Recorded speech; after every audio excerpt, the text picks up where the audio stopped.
It's way better than a pin board, isn't it? Now I can screw some screws on it and do stuff.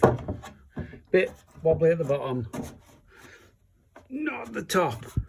It's just a load of old packing crates, pallets, and a bit of old wood from the second-hand shop. Could hang on that, I could. Yep, so need to figure out now what tools to put in it. I think I'll put my electrical tools in it, put a front on it. I'm not so much a padlock, but some clasps on it. Job's a good one.